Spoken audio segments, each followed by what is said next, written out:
Le lac de Kossou, vaste étendue d'eau située entre les localités de Kossou, Boisflé et Tiébissou.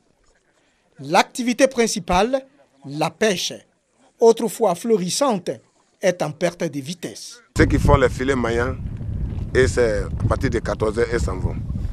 Ceux qui font des nasses, quand ils vont partir martelant, on met du son en même temps. On ne gagne pas comme avant.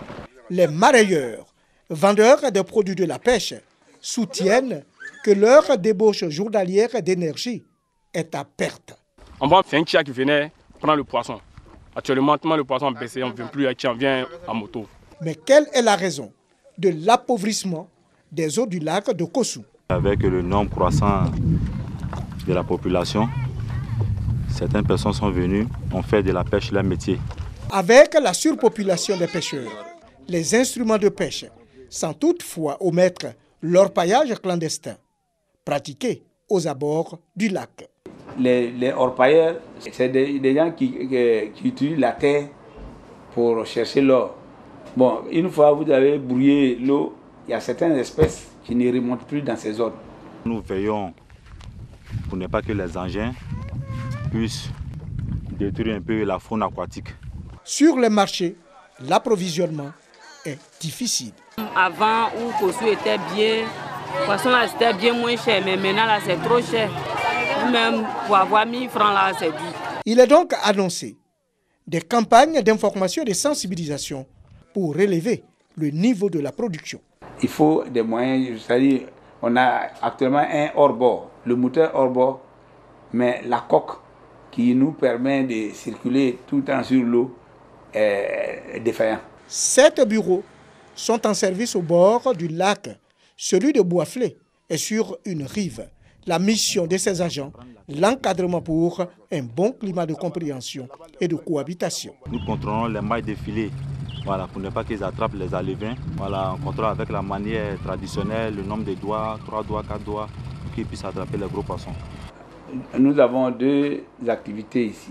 L'encadrement du côté aquaculture, c'est-à-dire qui consiste à faire produire le poisson en créant des étangs, et la pêche où nous encadrons les pêcheurs et nous réprimons ceux qui commettent des erreurs.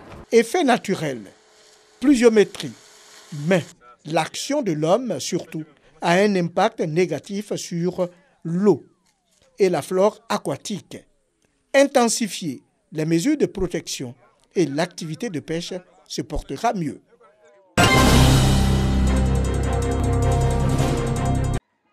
Kofi Agrocro, village du département de Tiébissou, aspire au développement. Une école, un château d'eau et l'électricité constituent l'essentiel des infrastructures dont elle dispose depuis belle lurette. De nouvelles réalisations s'avèrent nécessaires pour s'adapter aux exigences de la modernité. Depuis lors, il y avait une cohésion sociale. Tout le monde se mettrait ensemble pour pouvoir développer. Voici le château d'eau, déjà, ce sont nos parents qui ont construit ça. Mais en notre temps, on ne s'entendait plus. Nous voulons retrouver cette cohésion sociale. Occasion pour la jeunesse de s'investir davantage pour le développement du village. Le développement de notre village nous incombe et c'est nous qui devons faire ce développement-là. La finition du temple, c'est-à-dire notre centre culturel. Et puis maintenant, il y a pour de poser la première pierre du dispensaire afin de construire notre dispensaire.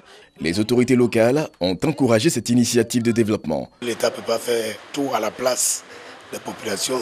Si elles-mêmes prennent l'initiative de s'organiser, ça va faciliter la tâche au gouvernement.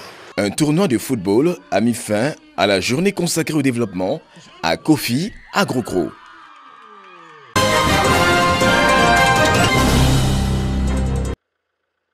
Doussouloka, village de la sous-préfecture de Nidikara, département de Niakara. Après l'école, l'électrification du village a constitué un événement majeur. Les populations ont tenu à la célébrer à travers la fête de la lumière.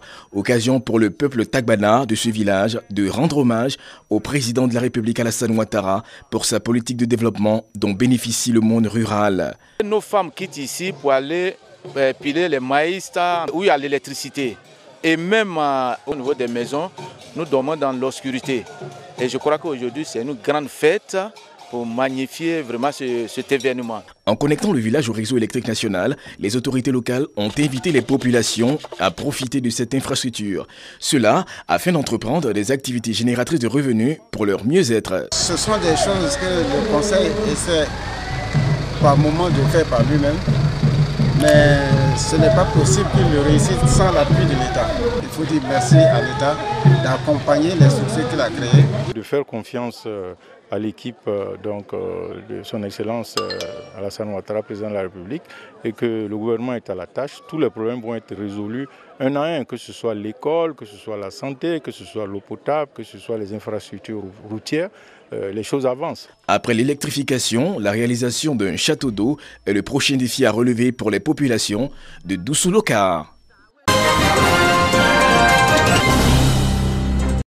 Belué est un village situé dans la sous-préfecture de Lakota. C'est au sud de la Côte d'Ivoire. Ce village est resté durant des années dans l'obscurité. Les travaux d'électrification qui avaient débuté en 2008 ont connu plusieurs arrêts. Aujourd'hui, grâce au programme d'électrification initié par le conseil régional du Lodibois, la lumière fait désormais partie du quotidien des populations de cette localité. Je voudrais au nom de la population de Belué remercier tous les acteurs du développement, principalement toutes les sociétés d'électricité qui se sont succédées sur le TIS.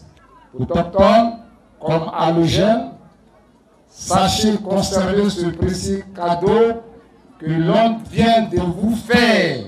Plus de 100 poteaux électriques éclairent l'ensemble du village avec 500 compteurs électriques offerts aux populations. Selon le président du conseil régional, Kobena Zakba, le coût des investissements est estimé à plus de 60 millions de francs CFA. Une initiative qui devra améliorer les conditions de vie des populations à travers des activités génératrices de revenus. Le président du conseil régional du Lodibois avait à ses côtés le maire de Lakota, Sami Meri. Occasion pour lui d'inviter les cadres de la localité à l'union afin de contribuer au développement de la région.